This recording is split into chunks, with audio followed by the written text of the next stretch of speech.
الحمدللہ، اللہ تعالیٰ کا لاکھ لاکھ شکر ہے کہ مالک الملک نے اپنی یاد کی توفیق اور موقع عطا فرمایا۔ لاکھوں اور کروڑوں درود حضرت محمد مصطفیٰ صلی اللہ علیہ وآلہ وسلم پر، جن کے طفیل مالک الملک نے یہ مہربانی عطا فرمائی۔ سامعین اکرام، اللہ تعالیٰ نے قرآن پاک میں ارشاد فرمایا، اعوذ باللہ من الشیطان الرجیم، بسم اللہ الرحمن الرحیم۔ اور کہا یہود نے کہ عزیر اللہ تعالیٰ کا بیٹا ہے، اور کہا نصرانیوں نے کہ مسیح اللہ تعالیٰ کا بیٹا ہے۔ یہ بات ہے ان کے منہ سے نکلی ہوئی، نقل اتار رہے ہیں ان لوگوں کی جنہوں نے کفر کیا، پہلے ہلاک کرے ان کو اللہ تعالیٰ کدھر بھٹکے چلے جا رہے ہیں۔ انہوں نے بنا لیا ہے اپنے علماء، اپنے درویشوں کو معبود اللہ تعالیٰ کو چھوڑ کر، اور مسیح فرزند مریم کو بھی، حالانکہ نہیں حکم دیا گیا تھا انہیں بجوز اس کے کہ وہ عبادت کریں ایک اللہ تعالیٰ کی، نہیں کوئی خدا اس کے بغیر، وہ پاک ہے اس سے جس کو وہ اس کا شریک بناتے ہیں۔ یہ لوگ چاہتے ہیں کہ بجھا دیں اللہ تعالیٰ کے نور کو اپنی پھونکوں سے، اور انکار فرماتا ہے اللہ تعالیٰ مگر یہ کہ کمال تک پہنچا دے اپنے نور کو، اگرچہ کفار ناپسند کریں۔ وہی ہے جس نے بھیجا اپنے رسول صلی اللہ علیہ وآلہ وسلم کو ہدایت اور دین حق دے کر، تاکہ غالب کر دے اسے تمام دینوں پر، اگرچہ ناگوار گزرے مشرکوں کو۔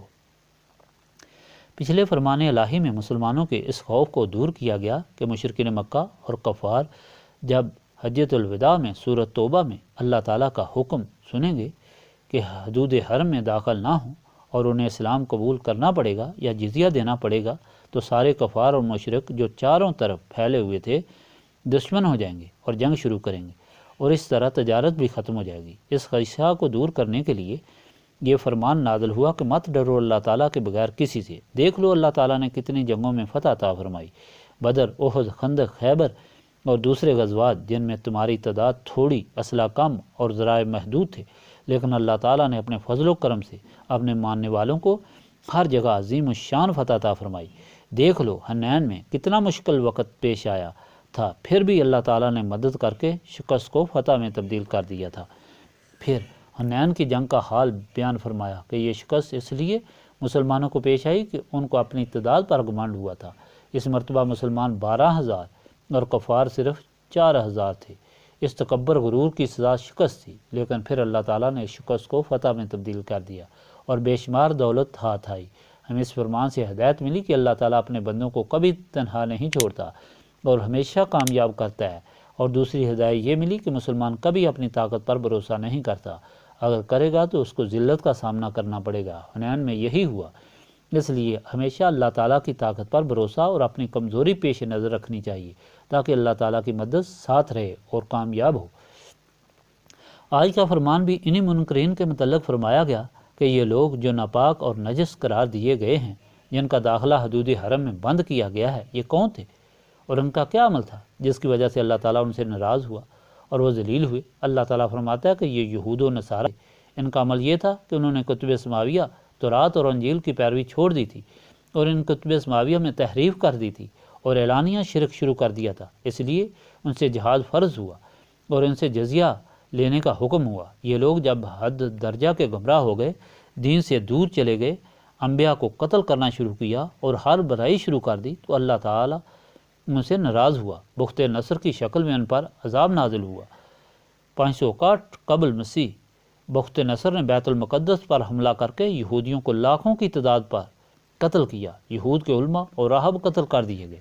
حضرت عزیر نے یہ حالت دیکھی، بہت روئے، اتنا روئے کہ ان کی آنکھوں کی پلکیں گر گئیں۔ وہ اس طرح جنگل میں تنہائی میں چلے گئے، اور ایک جگہ انہوں نے دیکھا کہ ایک قبر ہے، اس پر ایک عورت زارو قطار رو رہی ہے اور ساتھ کہہ رہی ہے، کیا مجھے کون کھلائے گا، پلائے گا اور پہنائے گا؟ حضرت عزیر اس کے پاس چلے گئے اور اس سے پوچھا، کس سے پہلے تمہیں کون کھلاتا پلاتا تھا؟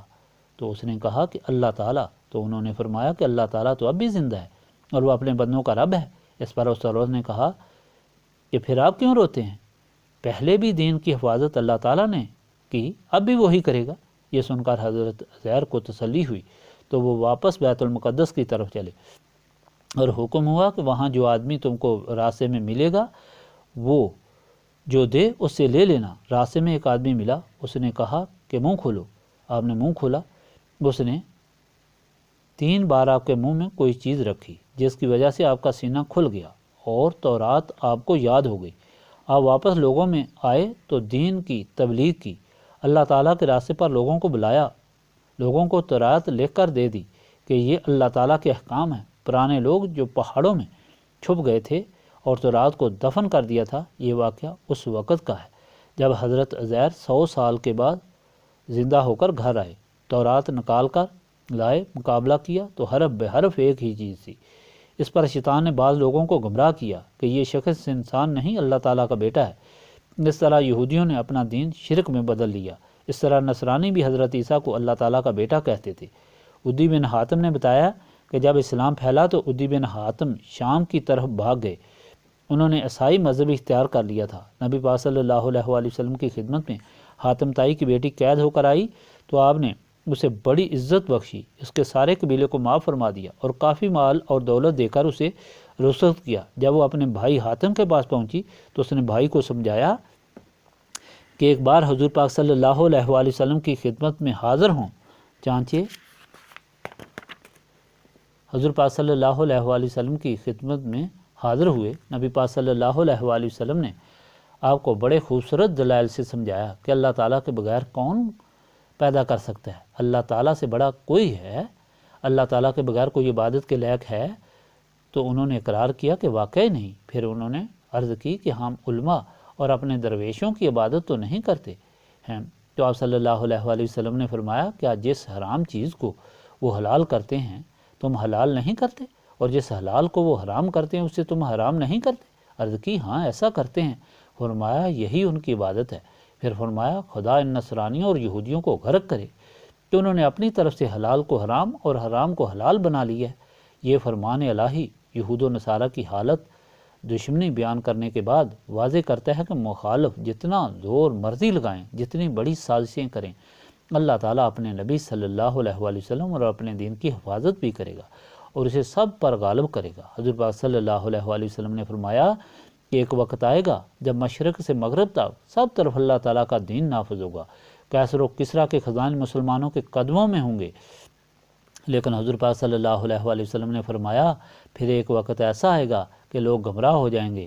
اللہ تعالیٰ اپنی طرف سے ایک ایسی لطیف ہوا بھیجے گا کہ ایک ایماندار بھی باقی نہیں رہے گا، ہر طرف کفر ہوگا۔ پھر ایسے لوگوں پر ہی قیامت واقع ہوگی۔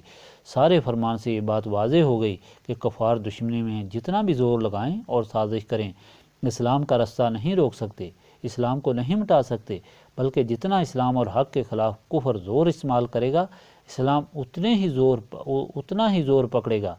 مسلمان اس وقت ذلیل ہوگا جب اللہ تعالیٰ کا حکم چھوڑ دے گا، یہود و نصارہ کی طرح اپنی طرف سے دین بنانے لگے گا۔ اللہ تعالیٰ کا حکم کیا ہے؟ اللہ تعالیٰ کے رسول صلی اللہ علیہ وآلہ وسلم کی غلامی اختیار کرو، میں تمہارے ساتھ محبت کروں گا، تمہارے سارے گناہ معاف کروں گا۔ جس کے سارے گناہ معاف ہو جائیں، جو اللہ تعالیٰ کا محبوب بن جائے، اس کا مقابلہ کون کر سکتا ہے؟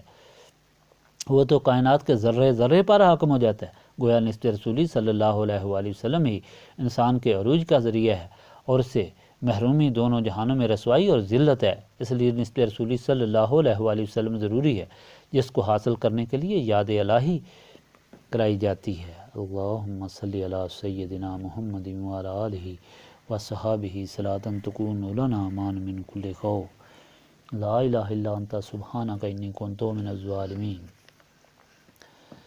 ربنا آتنا فی الدنیا حسنۃ وفی الآخرۃ حسنۃ وقنا عذاب النار۔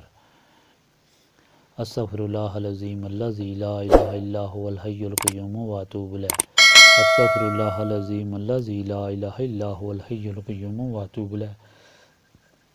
استغفر اللہ العظیم الذی لا الہ الا هو الحی القیوم واتوب الیہ۔ ربنا تقبل منا انک انت السمیع العلیم وتب علینا انک انت التواب الرحیم۔